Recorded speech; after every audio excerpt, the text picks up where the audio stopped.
뉴스타트 3부로 이어갑니다. 북한이 25일 만에 쓰레기 풍선을 또다시 띄웠습니다. 네, 올해 들어 12차례 살포입니다. 장하영 기자입니다.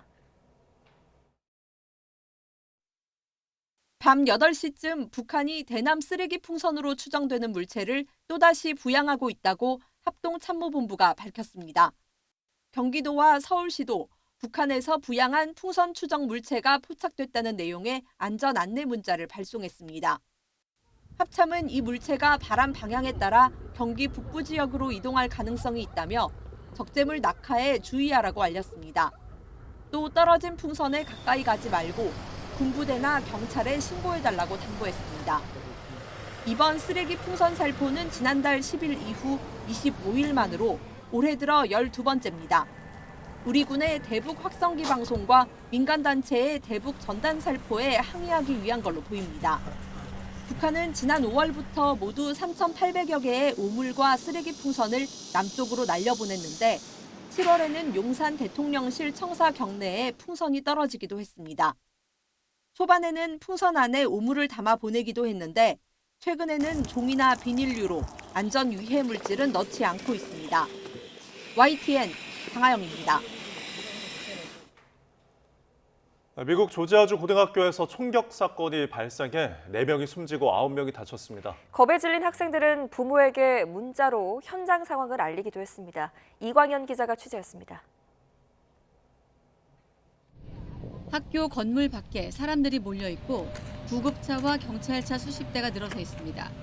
현지 시간으로 4일 오전 미국 조지아주 애틀랜타 교회에 있는 고등학교에서 총격 사건이 발생해 4명이 숨지고 9명이 다쳤습니다. 사망자 중 2명은 학생, 2명은 선생님으로 파악됐습니다. I want to give our sympathies to our community, our school system, our kids, our parents that had to witness this today.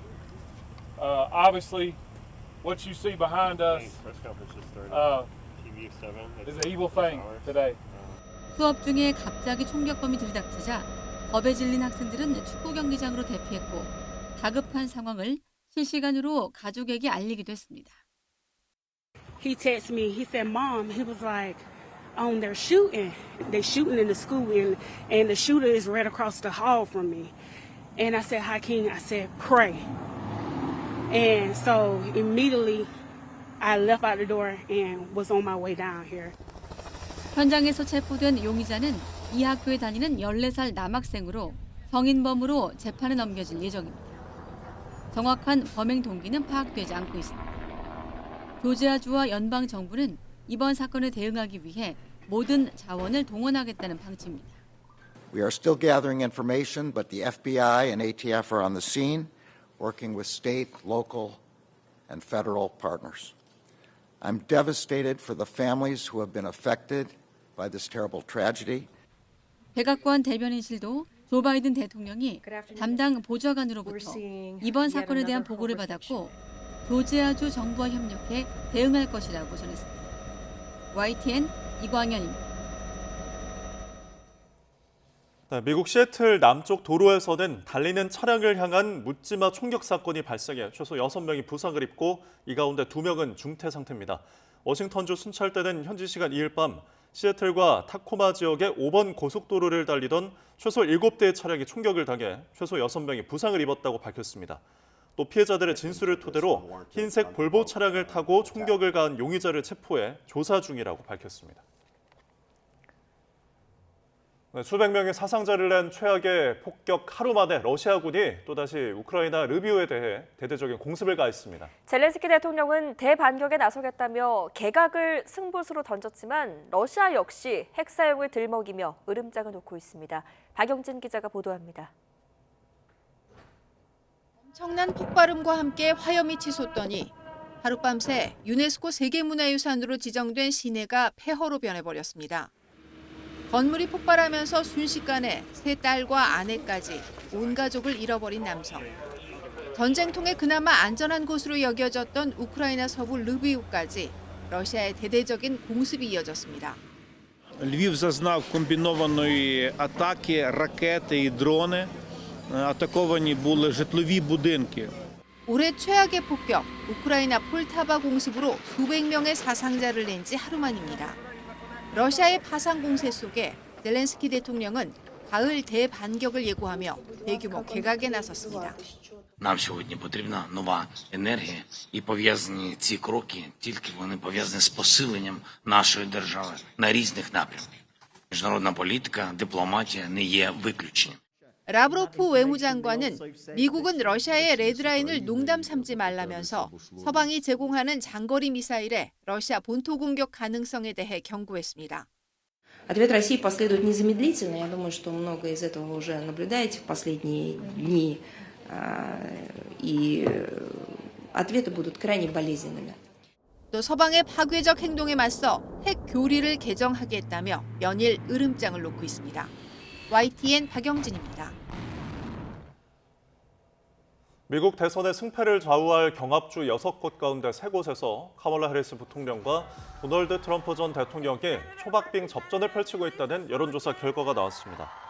CNN이 지난달 23일부터 일주일간 실시한 여론조사 결과 해리스 부통령은 위스콘신주와 미시간주에서 각각 50%와 48%의 지지율을 얻어 트럼프 전 대통령을 5에서 6%포인트 앞선 것으로 나타났습니다. 트럼프 전 대통령은 애리조나주에서 49%로 44%의 지지율을 얻은 해리스에 5%포인트 우위를 보였습니다. 조지아주와 네바다주는 해리스와 트럼프가 각각 48대 47로 거의 비슷했고 펜실베이니아주는 두 후보 모두 47%로 동률을 기록했습니다. 미국 노동시장의 수요 흐름을 보여주는 7월 구인 규모가 3년여 만에 최저치를 기록했습니다. 미국 노동부가 공개한 구인 이직 보고서를 보면 7월 구인 건수는 767만 건으로 전달의 790만 건보다 23만 건이 줄었고 전문가 전망치의 810만 건도 밑돌았습니다.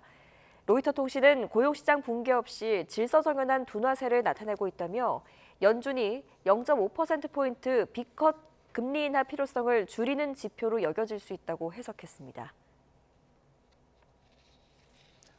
이어서 오늘의 경제 일정입니다. 한국은행이 오늘 올해 2분기 경제 성장률 잠정치를 발표합니다. 지난 7월 나온 속보치는 0.2% 감소로 마이너스 성장을 보였는데요. 이번 잠정치에는 6월 산업활동 동향 등 속보치 발표 이후 나온 데이터가 반영되는 만큼 수치가 조정될지 관심입니다. 한국부동산원이 오늘 9월 첫 주 아파트 가격 동향을 발표합니다. 거침없이 치솟던 서울 아파트값의 상승폭이 최근 2주 동안 주춤한 상태였는데 오늘 지수가 어떻게 나오느냐에 따라 가격 흐름의 추이를 가늠할 수 있을 것으로 보입니다. 성미령 농림축산식품부 장관이 하나로마트 양재점을 찾아 한우 수급 동향을 점검합니다. 농식품부는 한우 농가를 돕고 소비자의 부담을 줄이기 위해 한우 최대 반값 할인 행사를 진행 중인데요. 행사는 13일까지 이어집니다. 119 구급대가 환자를 옮겼다가 병원 측의 거부로 다른 병원을 찾아가는 이른바 뺑뺑이 사례가 올해만 3,600건에 달하는 걸로 파악됐습니다. 특히 10건 중에 4건은 치료할 전문의가 없어서 환자를 다시 이송해야 했는데 의정 갈등 장기화 여파가 계속된 탓으로 풀이됩니다. 권민석 기자입니다. 지난 2월 전공의 집단사직 여파가 반년 넘게 누적된 응급 의료 현장은 그야말로 살얼음판입니다. 위급 환자를 받아주는 병원을 찾아 헤매는 일이 하루가 멀다 하고 이어지고 있습니다. 저희 코로나와 그리고 호흡곤란 증상이 같이 동반되어 있는 환자분이신데요. 부산 지역의 병원을 선정이 안 돼가지고 약 130km 떨어져 있는 대구, 약 1시간 반 이상 걸리는 대구 지역으로의 대학병원으로 이송한 또 사례들이 있습니다. 소방 구급대원들이 하소연하는 응급실 뺑뺑이는 통계로도 확인됩니다. 올해 1월부터 지난달 20일까지 119 구급대가 환자를 이송했지만 병원 측 거부로 다른 병원으로 다시 옮겨진 사례는 모두 3,597건.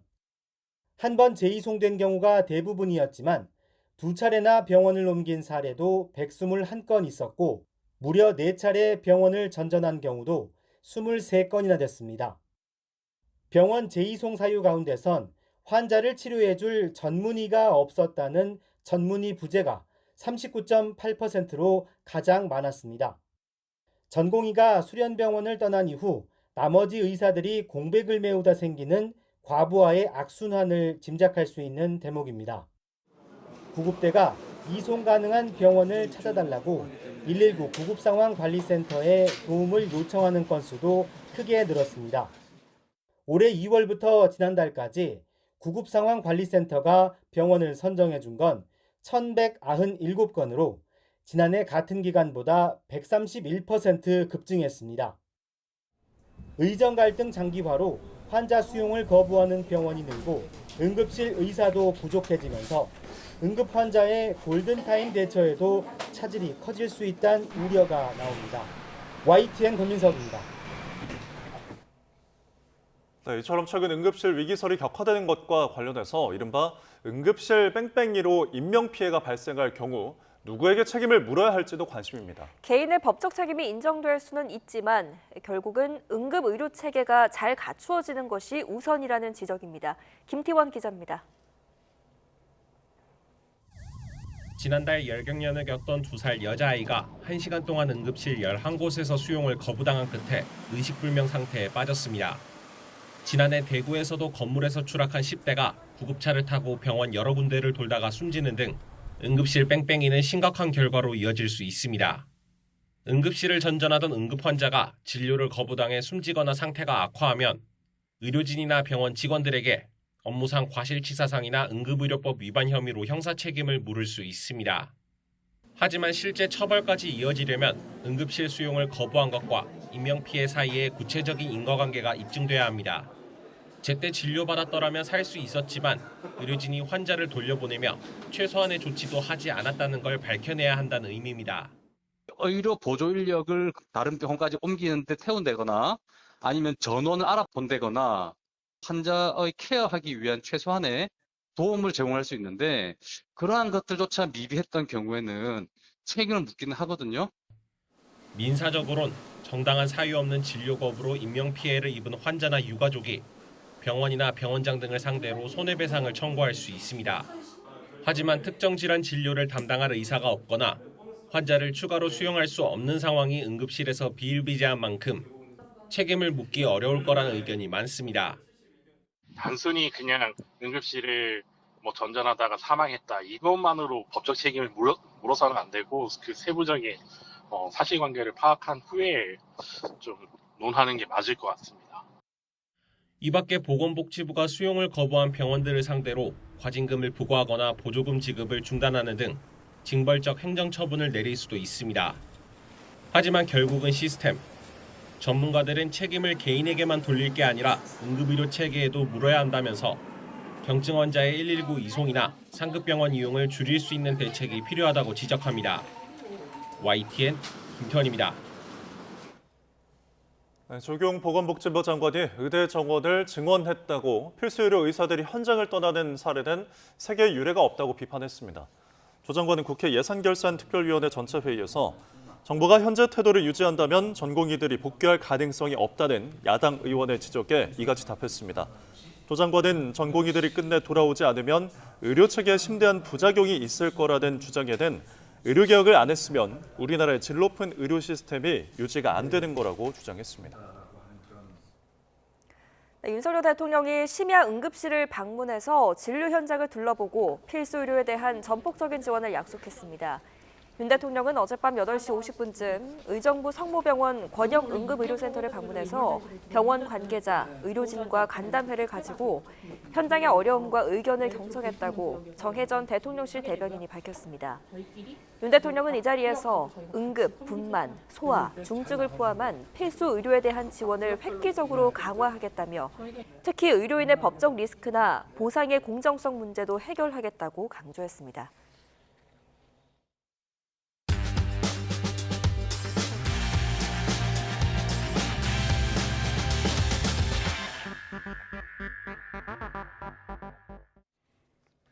(9월 5일) 목요일 스타트 브리핑 시작합니다. 먼저 중앙일보입니다. 10월 1일 국군의 날이 임시 공휴일로 지정됐죠.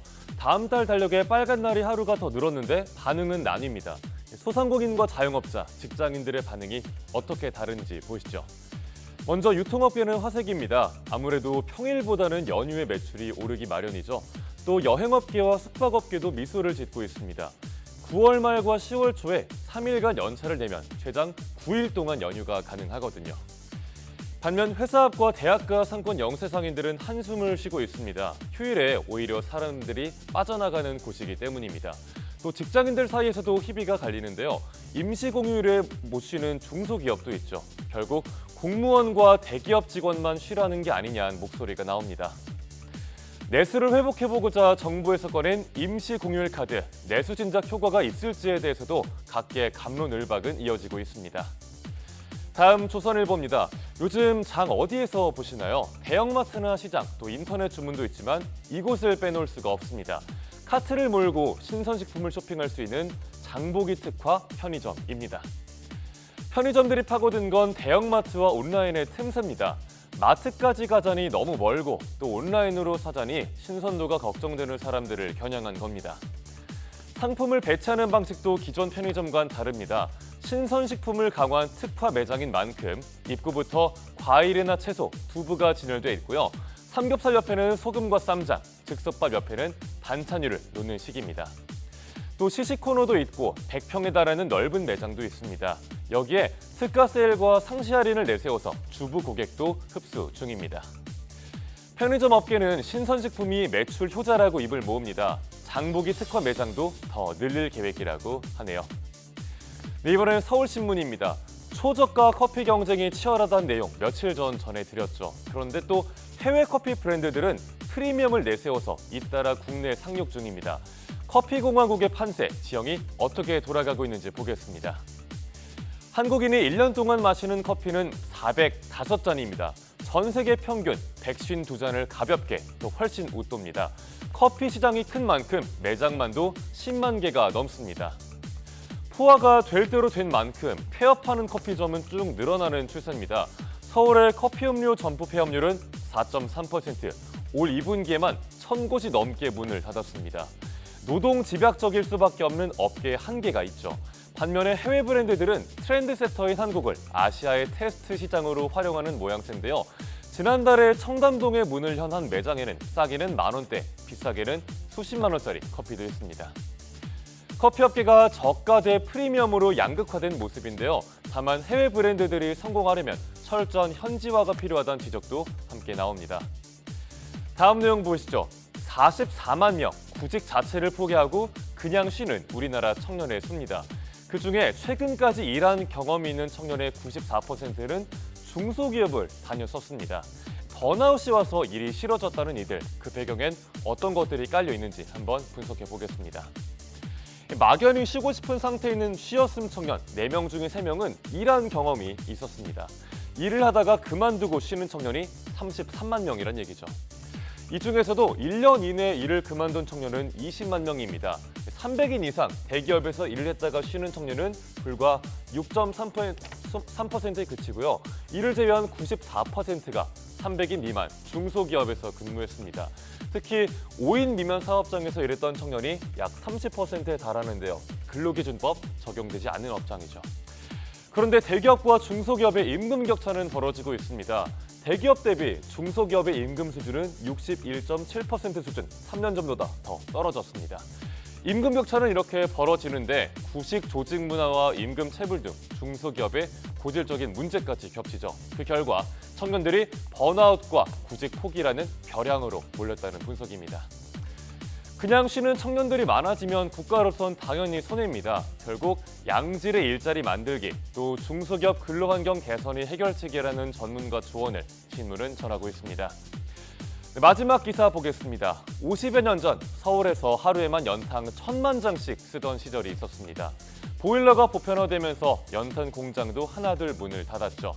서울의 마지막 연탄 공장이 56년의 온기를 남기고 역사 속으로 사라졌습니다. 네, 지금 보시는 사진은 이틀 전 동대문구 이문동의 연탄 공장이 철거되는 현장입니다. 직원들이 56년간 쉴 새 없이 돌아가던 생산 라인을 올려다보고 있죠. 줄어든 수요와 4년간 이어진 적자 끝에 결국 공장을 매각하기로 했습니다. 연탄 가루 때문에 민원이 잇따르자 동대문구는 공장을 직접 사들이기로 했는데요. 동대문구는 공장 부지에 첨단 산업기업을 유치할 계획이라고 합니다. 대부분이 70대 이상인 고령인 직원들은 각자 뿔뿔이 흩어졌습니다. 또 동네 주민들은 시원섭섭하다는 반응입니다. 한편 서울에서 아직도 연탄을 떼는 집은 1,800가구 정도입니다. 이제 서울에는 공장이 없기 때문에 동두천 공장에 주문을 해야 한다고 하는데요. 올겨울을 버틸 연탄을 쟁여놔야 하는 이들에게도 따뜻한 손길이 필요해 보입니다. 9월 5일 아침 신문 살펴봤습니다. 지금까지 스타트 브리핑이었습니다.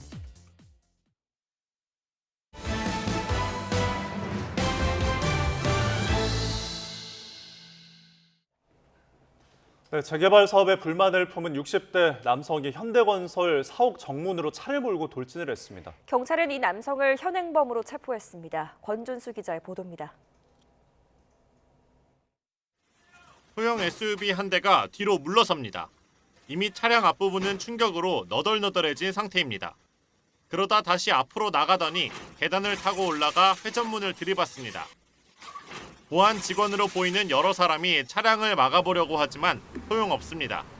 견인된 차만 찌그러졌긴 했는데 엄청 찌그러지진 않아. 살짝 찌그러져.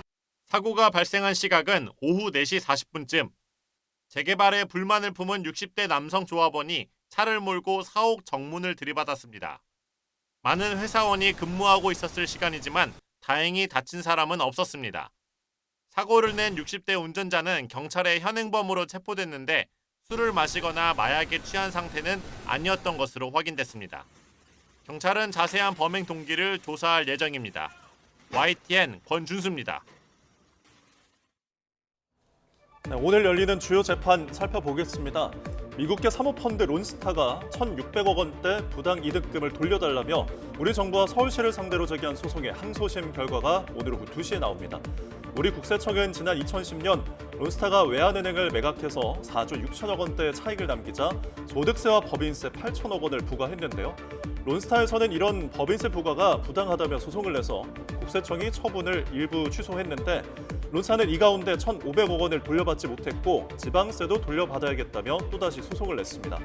앞서 1심은 정부와 서울시가 모두 1,682억 원을 돌려줘야 한다고 판단해 사실상 론스타 측의 주장을 대부분 받아들였는데요. 오늘 그 2심 판단이 주목됩니다. 네, 같은 시각 5.18 민주화운동 유공자와 유족 800여 명이 우리나라를 상대로 정신적 손해를 배상하라며 낸 소송의 2심 결과도 나옵니다. 앞서 1심은 국가의 배상 책임을 인정하며 연행이나 구금 피해자는 1일당 30만 원, 장애가 없는 상해 피해자는 500만 원을 배상하라는 등 구체적인 위자료 산정 기준을 제시했습니다. 이보다 앞선 오늘 오전 10시쯤에는 일제강제동원 피해자 유족이 전범기업을 상대로 제기한 손해배상 소송 항소심 선고가 내려집니다. 앞서 1심 재판부는 손해배상을 청구할 수 있는 권리의 시효 3년이 이미 지났다며 원고 패소로 판결했습니다. 네, 역시 같은 시각 이른바 대장동 50억 클럽 의혹과 관련해 박영수 전 특별검사의 특경법상 수재 혐의 재판도 열립니다. 박 전 특검은 지난 2014년 우리은행 사회이사로 일하며 대장동 개발 사업과 관련해 민간업자들의 청탁을 들어주는 대가로 200억 원을 약속받고 8억 원을 수수한 혐의로 재판에 넘겨졌습니다. 10년 만에 다시 축구대표팀 사령탑에 복귀한 홍명보 감독이 오늘 팔레스타인을 상대로 첫 시험대에 오릅니다. 홍명보 감독이 이끄는 축구대표팀은 오늘 저녁 8시 서울 상암 월드컵 경기장에서 팔레스타인을 상대로 북중미 월드컵 아시아 3차 예선 첫 경기를 치릅니다. 홍 감독은 어제 기자회견에서 가장 중요한 건 첫 경기에서 승리를 하는 거라며 기본적으로 승리에 초점을 맞추겠다고 강조했습니다. 지난 2014년 브라질 월드컵에서 최악의 성적을 거둔 뒤 물러났던 홍 감독은 10년 만에 대표팀 지휘봉을 다시 잡아 A매치를 지휘합니다.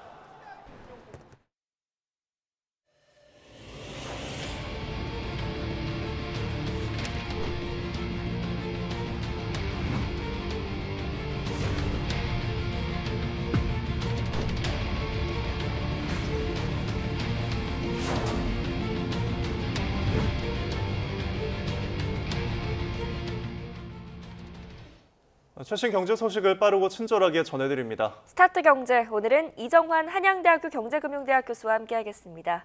교수님 어서 오십시오. 네, 어서 오십시오.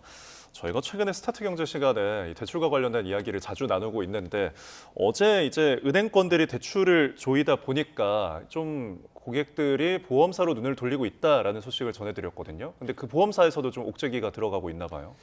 예, 맞습니다. 이제 뭐 삼성생명이 처음으로 시작했다라고 보시면 될 것 같고요. 이제 보험사들, 특히 생명보험사들은 흔히 말하는 보험 같은 거 종신보험들이 많으니까 장기 대출을 해줄 여력이 좀 됩니다. 그래서 주택담보대출 상품 같은 것도 취급한다라고 보시면 될 것 같고요. 사실 최근에 은행권에서 이제 가계대출을 좀 줄이고자 금리 높이니까 오히려 좀 주택담보대출에서 보험사가 좀 낮아진 역전 현상까지 나타나는 게 아니냐 이런 이슈까지 있었다라고 말씀드릴 수 있겠습니다. 예. 이제 정부가 2단계 DSR을 시작했죠. 2단계 DSR이 은행 부분에 가장 또 큰 영향을 미치다 보니까 그 1금융권이죠. 그 제2금융권인 보험사로 또 이제 주택담보대출 수요가 넘어가게 되지 않을까. 또 이런 주택담보대출 수요가 결국 주택가격 상승으로 이어지지 않을까라는 우려들이 분명히 있고 예. 이런 정부의 우려에 같이 어떻게 보면 협조를 해서 삼성생명이 유주택자에게는 이제 주택담보대출을 해주지 않겠다. 이런 제한을 흔히 말하는 주택담보대출에 대한 제한을 이렇게 걸었다라고 아마 이해하시면 될 것 같습니다. 결국은 은행권이 사실 스트레스 DSR 규제에 따라서 가장 크게 어떤 제약을 받을 거라고 생각을 하고 있고 이에 따라 제2금융권으로 어떻게 보면 주택담보대출 수요가 넘어갈 수 있는데 예. 제2금융권에서도 이렇게 흔히 그 규제 같은 것들 혹은 제약 같은 것을 강화하면서 부동산 가격의 상승, 그러니까 흔히 말하는 신용 공급에 따른 부동산 가격 상승을 막자라는 그런 큰 의미가 있다고 보시면 될 것 같습니다. 예. 네.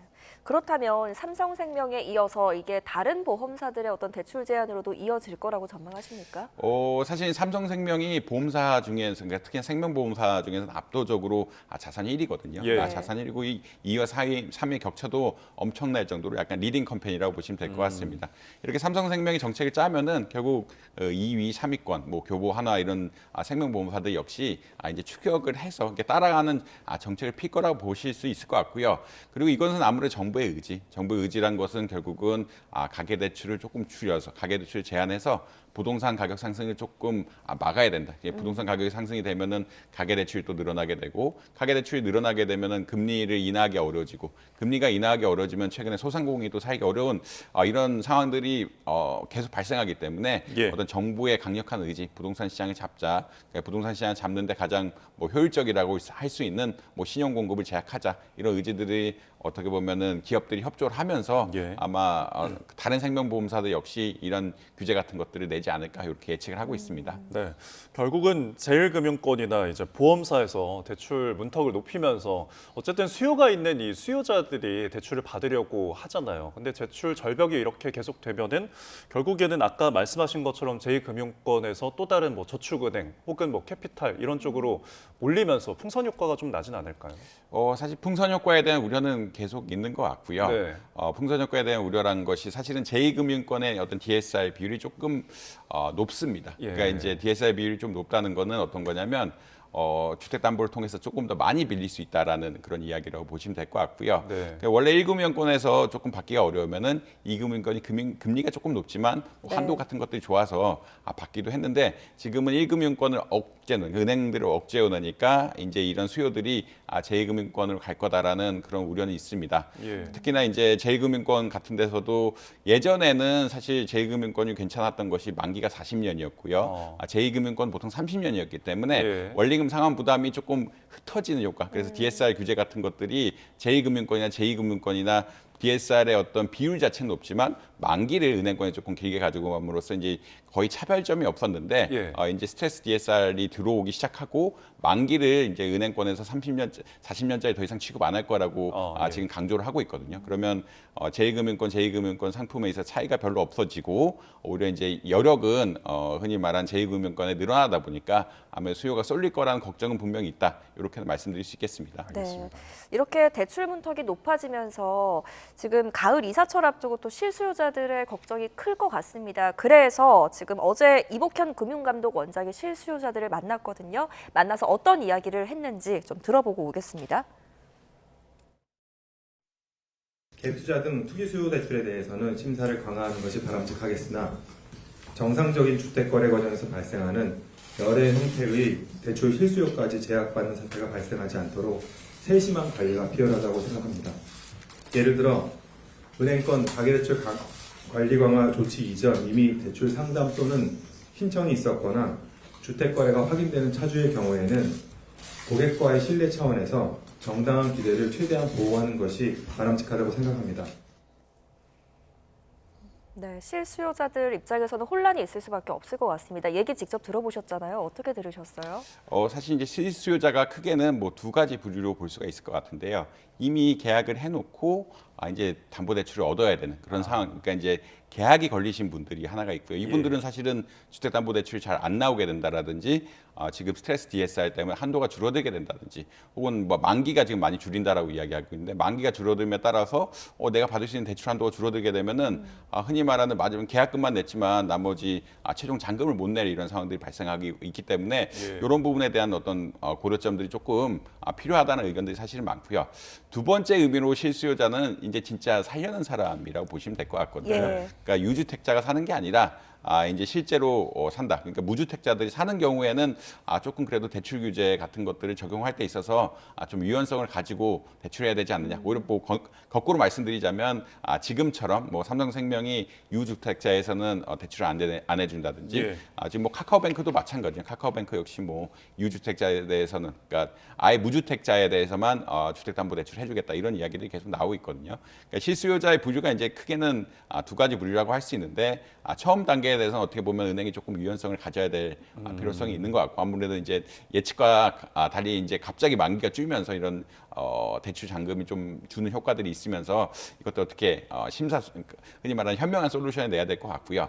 두 번째 부분에 있어서는 아무래도 무주택자만 지금 하는 결국 이야기는 무주택자에 한해서 이제 주택담보대출 같은 것들을 되도록 내주도록 하겠다라는 그런 의미로 해석하는 게 맞지 않나 개인적으로는 그렇게 생각을 하고 있습니다. 예, 알겠습니다. 대출 관리가 참 어려운 것 같습니다. 자, 다음 소식 짚어보겠는데 요즘 재계에 세대교체 바람이 불면서 조금씩 점차 젊어지고 있는 것 같더라고요.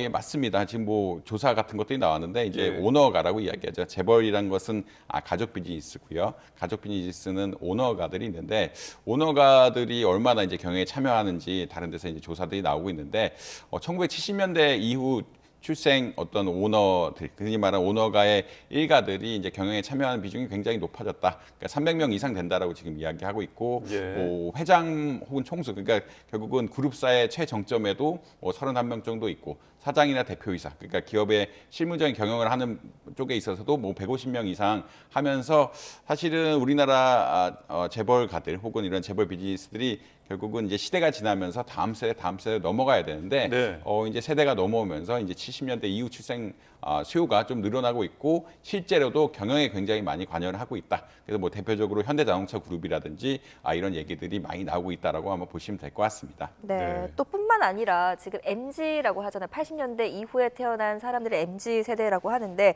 MZ 임원이 올해 들어서 처음으로 또 100명을 넘어섰다고 하거든요. 이렇게 입사 10년 만에 사장 또 부회장까지 이렇게 초고속 승진을 하게 되는 배경은 어떻게 보세요? 사실 이게 한 두세 가지 정도 이유가 있다라고 보시면 될 것 같습니다. 아무래도 이제 CEO가 젊어진다라고 이야기하면은 그 사장급이라든지 회장급이 젊어지게 되면은 사실은 이제 그 다른 이사들이 본인의 세대보다 조금 높다라고 하면 좀 부담스러울 수 있거든요. 아무래도 CEO의 경영 활동에 대해서 이제 좀 구세대적으로 이렇게 물론 이제 다 그렇다는 이야기는 아니지만 그렇게 적용할 수가 있어서 좀 부담스러워하는 측면들이 있어서 젊은 CEO들이 오시면은 약간은 세대 교체를 하는 바람. 왜냐하면 자기는 한 20년을 더 운영해야 되는데 자기는 같이 갈 20년을 운영할 사람들이 사실 필요한 그런 것도 맞기 때문에 그런 식으로 개편한다는 그런 수요가 있는 것이 하나가 있고요. 두 번째로는 최근에 이제 연공서열 폐지 같은 그러니까 삼성전자 이런 데서 계속 많이 나오고 있는데 결국은 기업의 가치를 높이기 위해서는 성장성이 있고 빨리 일을 잘할 수 있는 사람들을 빨리 승진시켜서 책임 있는 직무를 맡겨야 된다라는 그런 논의들이 많이 나오고 있습니다. 사실 예전에는 뭐 부장직급, 차장직급 이게 뭐 최대도 있지만 최소 연한도 있어 3년 이상 해야 된다, 뭐 5년 이상 해야 된다 이런 것도 있었는데 지금 이런 것들을 거의 폐지하고 있는 상황이거든요. 그런 이야기는 어떤 거냐면 성과만 잘 보이면은 빨리 임원까지 올리겠다라는 그런 이야기들이 있고요. 사실 이 배경도 좀 봐야 되는데 이 배경에는 기업 간 이직이 좀 활발해진 이런 배경도 있다라고 보시면 될 것 같습니다. 기업 간 이직이 활발해진다는 얘기는 이 회사에서 부장으로 너무 오래 묵히게 되면은 다른 데서 이사라든지 상무로, 예전에는 사실 한 회사에 들어가면은 내 평생 일하겠다라는 그런 이미지가 좀 강했는데 이젠 그런 시대가 가고 한 직군에 너무 어떻게 보면 자기의 능력보다 못 받는다고 생각하면은 헤드헌터라든지 이런 데서 연락이 와서 이직이 굉장히 좀 쉬워졌거든요. 그렇게 된다라고 하면은 회사 측에서는 훌륭한 인재가 나가는 거라고 생각이 되기 때문에 승진 같은 것을 빨리 시켜주면서 일할 인센티브를 주고 자기 회사의 가치를 늘리려는 이런 상황들이 될 수밖에 없다라고 한번 보시면 될 것 같습니다. 그래서 요약해 보자면 이제 흔히 말하는 C레벨을 이야기하는데 이제 경영진이 젊어졌다. 그러니까 이사 역시 젊어지는 경향들도 있고 그다음에 기업 전반에서 예전처럼 연공 서열에 지나치게 의존하지 않고 빨리 어떻게 보면 승진시켜서 기업의 가치 높여야 된다는 의식 같은 것을 좀 늘어나고 있다. 그런 두 가지 측면이 있고 이 배경에는 이제 이런 노동시장 환경의 좀 변화, 적극적인 이직 같은 것들이 깔려 있다라고 아마 이해하시면 될 것 같습니다. 네, 기업문의 긍정적인 변화로 받아들이면 좋을 것 같다는 생각이 드네요. 자, 간밤에 증시를 좀 살펴보겠는데 그동안 좀 뉴욕 증시가 최근에 많이 떨어졌거든요. 그래도 어젯밤에 회복에는 좀 실패를 한 것 같아요. 전날 사실 많이 떨어지면서 어제 한국 증시까지 어마어마한 영향을 미쳤다라고 보시면 될 것 같고요. 특히나 이제 많이 올랐던 AI 중심, 엔비디아 같은 주식들이 수요일 날, 그러니까 우리나라 시간으로 수요일이죠. 수요일 날 많이 떨어지면서 주가에 대한 좀 하방 압력을 키웠다라고 보시면 될 것 같습니다. 사실 이제 오늘도 이제 좀 반등을 하길 기다렸는데 근데 사실 우려한 거는 더 크게 추락한 것이 어떠냐. 그러니까 지난달에 한번 나스닥이 3번 연속 3%씩 계속 빠지면서 우리나라에 굉장히 큰 충격이 왔죠. 그런 것을 우려하긴 했는데 다행히 그런 사태는 벌어지지 않았고요.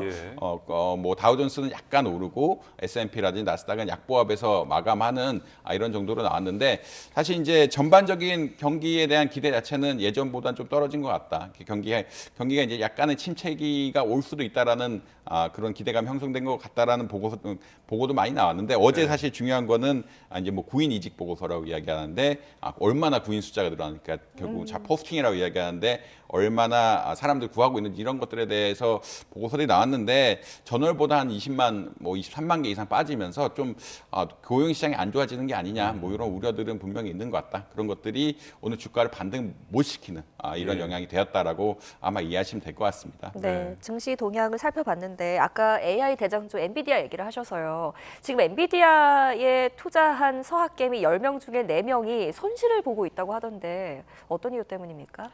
사실은 엔비디아 주식이 굉장히 빨리 올랐고요. 빨리 올라고 많이 오르기도 했습니다. 근데 이제 아무래도 좀 늦게 투자를 하시면 이제 주가가 올랐다가 또 하강하는 국면이기도 하고 어제 사실 우리 시간으로 어제 10% 거의 10%가량 빠지면서 큰 손해를 입었다라고 아마 이해하시면 될 것 같습니다. 근데 이제 그것의 근본에는 그러니까 왜 엔비디아 주식이 이렇게 주가가 계속 상승하지 못하고 좀 횡보하느냐 몇 가지 요인들이 있는 것 같은데 이거는 거의 분석이고요. 결국은 이전에 샀던 분들이 이제 수익 실현하는 부분들도 분명히 있는 것 같고 많이 올라서 두 번째는 보다 펀더멘탈하지만 AI 산업이 조금 생각보다는 산업의 퍼지는 속도가 좀 느린 거 아니냐. 그러니까 AI 기술은 보통 범용 기술이라고 해서 이 범용 기술이란 거는 그 산업 전 분야에 다양하게 퍼져야 이제 AI 산업이 훨씬 활발해질 것이다라고 예측을 하고 있는데 일부 산업이란 프로그래밍이라든 일부 산업에서는 빨리 적용되고 있지만 우리 생활 전반에 AI가 어떤 영향을 미치고 있느냐에 대해서는 또 의문을 그러니까 그런 보고서들이 계속 나오고 있고 사실 산업의 성장 곡선상 이게 2, 3년 안에 AI가 범용 기술로 확 퍼지지 않으면은 앞으로 성장이 지체될 것이다라는 또 그런 다양한 JP 모건이라든지 이런 보고서들이 나오면서 시장에 대한 우려가 조금 분명히 있다라고 아마 이해하시면 될 것 같습니다. 그다음에 하나는 이제 미국은 이제 반독점의 나라라고 이야기하는데 엔비디아 역시 워낙 반도체 칩, 이 AI 반도체 칩 분야에 있어서 독점적으로 공급을 하다 보니까 미국 SEC라고 이야기하죠. 증권거래위원회에서 계속 이걸 조사를 하고 있거든요. 결국 반독점 같은 것들을 조사를 하고 있는데 이제 점차 수위가 세지는 것 같다. 이제 강제적으로 뭔가 공시보고 같은 것들을 보고를 하라라는 이런 쪽으로 가면서 이 반독점 우려까지 겹치면서 엔비디아 주가가 좀 빠지고 있는 것들이 아니냐 이런 식으로 해석은 가능하다고 보시면 될 것 같습니다. 네, 여러 악재들이 좀 해소가 돼야 될 것 같습니다. 자, 지금까지 이정환 한양대 경제금융대학 교수와 함께 경제 이야기 나눠봤습니다. 오늘 말씀 고맙습니다.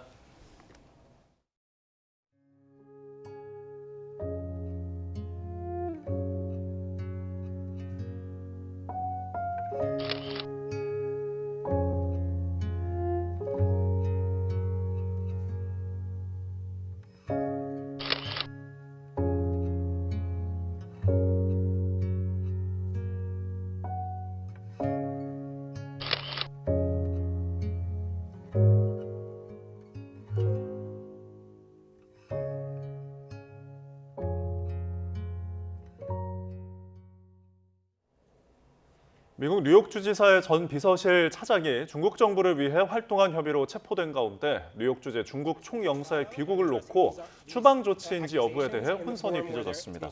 이 CNN 방송이 현지 시간 4일 주 뉴욕 중국 총영사가 린다순 전 비서실 차장의 체포와 기소 이후 미국에서 추방된 사실을 캐시 호걸 뉴욕 주지사가 확인했다고 보도했습니다. 미 국무부는 그러나 중국 총영사가 추방된 건 아니라고 설명했습니다. 매슈멜로 국무부 대변인은 정례 브리핑에서 뉴욕 주재 총영사는 주어진 임기를 마치고 예정대로 귀임한 것이라고 말했다고 로이터 통신이 전했습니다. 일론 머스크 테슬라 최고 경영자가 소유한 X가 2022년 대규모 정리해고 당시 직원의 나이에 따라 차별을 뒀다는 이유로 집단 소송에 직면하게 됐습니다. 로이터 통신 등 외신들은 샌프란시스코 연방법원의 수전 일스턴 판사가 지난 2022년 당시 트위터 직원이었던 존 제먼이 회사를 상대로 제기한 소송에 대해 집단 소송을 허용한다고 판결했다고 보도했습니다. 회사 측은 머스크가 트위터를 인수한 뒤 커뮤니케이션 부서 전체를 없앴고 나이에 상관없이 감원을 단행했다고 주장했지만 법원에서 받아들여지지 않았습니다. 러시아 보건당국이 산하 연구기관에 늙지 않는 비법을 개발하라는 지시를 한 것으로 알려졌습니다.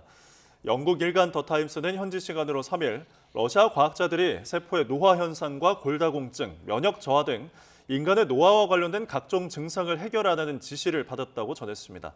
이 같은 지시는 블라디미르 푸틴 대통령의 측근으로 꼽히는 물리학자 미하일 코발츠쿠의 아이디어라는 후문입니다. 독일 최대 자동차 업체 폭스바겐이 공장 폐쇄와 인력 구조 조정을 추진한다고 밝힌 지 이틀 만에 독일 정부가 지난해 연말 폐지한 전기차 보조금을 일부 되살리기로 했습니다. 독일 연방정부는 현지 시간 4일 강요회의에서 기업이 전기차를 구입하면 세액공제 혜택을 주는 내용의 세제 개편안을 의결했다고 현지 언론들이 보도했습니다.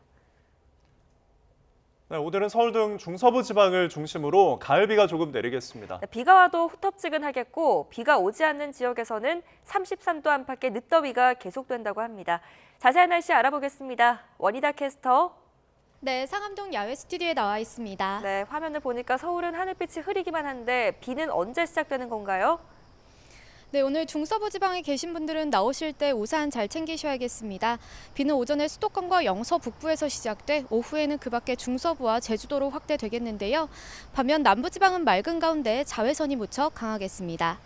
오늘 밤까지 예상되는 비의 양은 5에서 20mm로 많지 않겠습니다.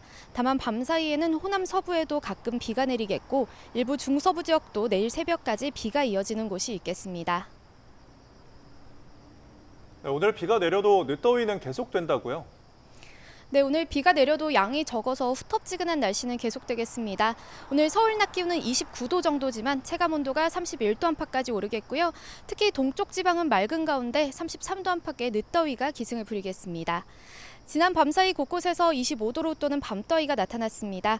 특히 서울은 지난달 26일 밤사이 열대야가 나타난 이후 다시 열대야가 고개를 든 건데요.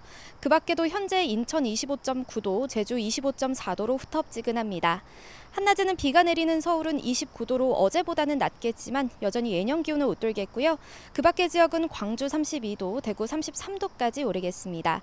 특히 동쪽 지방을 중심으로 기온이 빠르게 오르면서 경북 지역은 일교차도 크게 벌어지겠습니다.